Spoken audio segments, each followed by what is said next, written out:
ഫുഡിന്റെ കലവറയുടെ പുതിയൊരു എപ്പിസോഡിലേക്ക് ഏവർക്കും സ്വാഗതം. ഞാൻ നിങ്ങളുടെ സ്വന്തം അനുശ്രീ പൊയ്കമുക്കാണ്. ഇന്ന് ഞാനൊരു വെറൈറ്റി ആയിട്ടുള്ള ഒരു ഐറ്റം ആയിട്ടാണ് വന്നിരിക്കുന്നത്.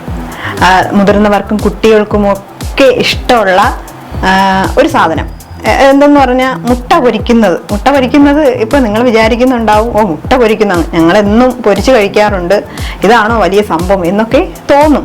പക്ഷെ ഞാൻ ഉണ്ടാക്കുന്ന ഈ ഒരു രീതിയിൽ നിങ്ങൾ ഉണ്ടാക്കി നോക്കുകയാണെങ്കിൽ ഒരു വെറൈറ്റി ആയിട്ടുള്ള ഒരു ടേസ്റ്റാണ് അനുഭവപ്പെടുന്നത്. മാത്രമല്ല ഇതിൽ ഇൻഗ്രീഡിയൻസ് ഒക്കെ നമ്മൾ എന്നും ഉപയോഗിക്കുന്ന ഇൻഗ്രീഡിയൻസ് ഒക്കെ തന്നെയാണ്, വേറെ വ്യത്യാസമൊന്നുമില്ല. പക്ഷെ ഞാൻ പലപ്പോഴും പറയുന്ന ഒരു കാര്യമാണ്, നമ്മൾ ഉപയോഗിക്കുന്ന ഇൻഗ്രീഡിയൻസിലല്ല കാര്യം, അത് ഉണ്ടാക്കുന്ന രീതിയിലാണ് കാര്യം എന്താണെന്ന് വെച്ചാൽ, ഇപ്പോൾ ഒരു എക്സാമ്പിൾ പറയുകയാണെങ്കിൽ, നമ്മൾ ഒരു ഐറ്റം ഉണ്ടാക്കുന്നു. അപ്പോൾ സവാള വട്ടത്തിനരിയുന്നു, അല്ലാതെ ചെറിയ കുനുകുന അരിയുന്നു, അല്ല നമ്മൾ ചോപ്പറൊക്കെ വെച്ചിട്ട് ഒന്ന് ചെയ്യാറുണ്ട്. അപ്പോൾ അതിൽ ഇപ്പം ഈ ഒരു 3 എക്സാമ്പിളിലും 3 രീതിയിൽ നമ്മളൊരു ഐറ്റം ഉണ്ടാക്കി നോക്കിയാൽ 3 രുചിയിലായിരിക്കും നമുക്ക് ആ ഒരു സാധനം കിട്ടുന്നത്. അപ്പോൾ അതേപോലത്തെ ഒരു ഐറ്റമാണ് ഞാൻ ഉണ്ടാക്കാൻ പോകുന്നത്. അപ്പോൾ നമുക്ക് ഇൻഗ്രീഡിയൻസ് ഒന്നും പരിചയപ്പെടേണ്ട ആവശ്യമില്ല, വഴി പരിചയപ്പെടാം. അപ്പോൾ നേരെ വീഡിയോയിലേക്ക് പോവാം. അതിനുവേണ്ടി ഞാനിവിടെ 2 മുട്ടയാണ് എടുത്തിരിക്കുന്നത്. ഇനി നമുക്ക് ഇതിലേക്ക് കുറച്ച് ഉപ്പിട്ട് കൊടുക്കാം. അതുപോലെ തന്നെ കുറച്ച് കുരുമുളക് പൊടി നിങ്ങൾക്ക് എത്ര എരിവ് വേണോ അതനുസരിച്ച് ഇട്ട് കൊടുക്കാം. പിന്നെ ഞാനിവിടെ കുറച്ച് സവാള അരിഞ്ഞു വെച്ചിട്ടുണ്ട്, അത് കുറച്ച് ഇത്ര ഇട്ടാൽ മതി. പിന്നെ കുറച്ച് മുളകും കൂടി ചെറുതായിട്ട് അരിഞ്ഞത്, ഇത്ര സാധനം മാത്രം മതി. ഇനി നമുക്കിതൊന്ന് നന്നായിട്ട് ബ്ലെൻഡ് ചെയ്തെടുക്കാം.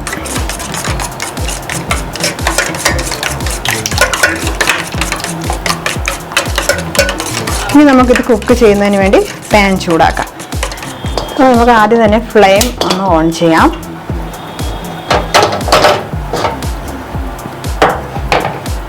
ഇനി ചട്ടി നന്നായിട്ട് ചൂടായ ശേഷം മാത്രമേ നമ്മൾ എണ്ണ ഒഴിക്കാൻ പാടുള്ളൂ. പണ്ട് മുത്തശ്ശിയാരൊക്കെ പറയണ കേട്ടിട്ടുണ്ട്, ചട്ടി നല്ല ചൂടായ ശേഷം മാത്രമേ എണ്ണ ഒഴിക്കാവൂ. ഇപ്പോൾ ചട്ടി നന്നായിട്ട് ചൂടായിട്ടുണ്ട്. ഇനി നമുക്ക് കുറച്ച് എണ്ണ ഒഴിക്കാം. നമ്മൾ എത്രത്തോളം സവാളയാണോ, ഇനി ഞാൻ സവാളയാണ് ഇടാൻ പോകുന്നത്, അപ്പോൾ എത്രത്തോളം സവാള എടുത്തോ അത് വഴറ്റുന്നതിന് ആവശ്യമായ എണ്ണ നമ്മൾ എടുത്തു കൊടുക്കുക. ഞാനിപ്പോൾ 1 സവാളയാണ് എടുത്തിരിക്കുന്നത്, അതിനാവശ്യമായ എണ്ണയാണ് ഒഴിച്ചു കൊടുത്തിരിക്കുന്നത്. അപ്പോൾ നിങ്ങൾ എത്രത്തോളം സാധനം എടുക്കുന്നുവോ, ഇൻഗ്രീഡിയൻസ് എത്ര എടുക്കുന്നുവോ അതിനനുസരിച്ചുള്ള മറ്റ് ഇൻഗ്രീഡിയൻസ് കൂട്ടിക്കൊണ്ടിരിക്കുക. ഇപ്പോൾ എണ്ണ നന്നായിട്ട് ചൂടായിട്ടുണ്ട്. ഇനി നമുക്ക് സവാള ഇട്ട് കൊടുക്കാം. അപ്പോൾ ആദ്യം നമുക്ക് കുറച്ച് വെളുത്തുള്ളി ചേർക്കാം. അതിനുശേഷം കുറച്ച് മുളക് ചെറുതായിട്ട് അരിഞ്ഞതുണ്ട്, അതിട്ട് കൊടുക്കാം. ഇനി നമുക്ക് അവസാനമായിട്ട് 1 സവാള അരിഞ്ഞത് ഇട്ട് കൊടുക്കാം. ഇത് നന്നായിട്ട് ഒന്ന് വഴറ്റുക. കുറച്ച് ഉപ്പും മഞ്ഞൾപ്പൊടിയും കൂടി നമുക്ക് ചേർത്ത് കൊടുക്കാം.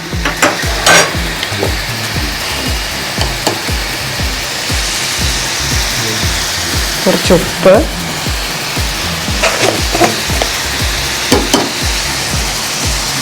കുറച്ച് മഞ്ഞൾപ്പൊടി,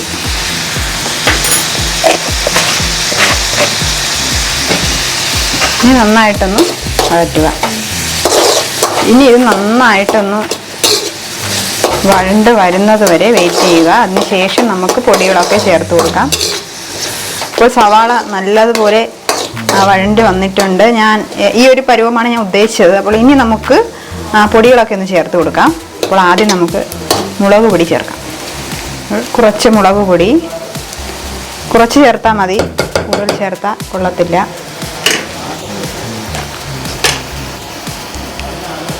അതുപോലെ മല്ലിപ്പൊടി കുറച്ച്, അതുപോലെ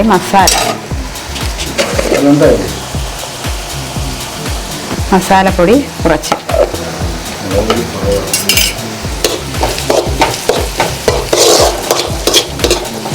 നമുക്കിത് നന്നായിട്ടൊന്ന് വഴറ്റാം.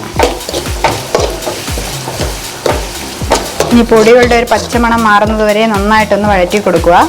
അതിനുശേഷമാണ് നമ്മുടെ ഈ ഒരു ഫുഡിൻ്റെ മെയിൻ ട്വിസ്റ്റ് വരുന്നത്. ഇനി നമുക്ക് ഈ സവാള ഇങ്ങനെ ഒന്ന് ആക്കി കൊടുക്കാം. എല്ലായിടത്തും ഒരു റൗണ്ട് രീതിക്കൊന്ന് ആക്കിയിട്ട് നേരത്തെ റെഡിയാക്കി വെച്ചിരിക്കുന്ന മുട്ട ഉണ്ടല്ലോ, മുട്ടയും ഉപ്പും കുരുമുളകും അതുപോലെ സവാളയും മുളകും കൂടി ചേർത്ത് മിക്സ് ചെയ്ത് വെച്ചിരിക്കുന്ന മിശ്രിതം നമുക്കിതിലേക്ക് ഒഴിക്കാം. അവസാനം ഒരു മുട്ടയുടെ പരുവമായിട്ട് കിട്ടും. അതാണ് ഞാൻ പറയുന്നത്, ഒരു വെറൈറ്റി ആയിട്ടുള്ള ഒരു ഐറ്റം ആണെന്ന്. നിങ്ങളെല്ലാവരും ഇത് കാണുന്ന എല്ലാവരും എന്തായാലും പരീക്ഷിച്ച് നോക്കുമെന്ന് എനിക്ക് ഉറപ്പുണ്ട്. ഇത് നന്നായിട്ടൊന്ന് നമുക്ക് അടച്ചിടാം. ഇനി നമുക്കിതൊന്ന് അടച്ചിടാം, നന്നായിട്ട് വേവുന്നത് വരെ. ഒരു വശം നന്നായിട്ട് വേവട്ടെ. അപ്പോൾ നമ്മുടെ ഐറ്റം ഇവിടെ റെഡി ആയിട്ട് വരുന്നുണ്ട്. ഒരു സൈഡ് നന്നായിട്ട് വെന്തിട്ടുണ്ട്. ഇനി നമുക്കിതൊന്ന് മറിച്ചിട്ട് കൊടുക്കാം. അപ്പോൾ നമുക്ക് നമ്മുടെ മുട്ട റെഡി ആയിട്ടുണ്ട്. ഇനി നമുക്കിതൊന്ന് സെർവ് ചെയ്ത് വയ്ക്കാം. അപ്പോൾ നമ്മുടെ ഈ വെറൈറ്റി മുട്ട ഐറ്റം എല്ലാവർക്കും ഇഷ്ടമായി കാണും. എല്ലാവരും ഒന്ന് ട്രൈ ചെയ്ത് നോക്കുക. എന്തായാലും നല്ല മണം അടിക്കുന്നുണ്ട്. ഞാനിത് കഴിച്ചിട്ട് വരാം. അപ്പോൾ മറ്റൊരു എപ്പിസോഡിൽ കാണാം.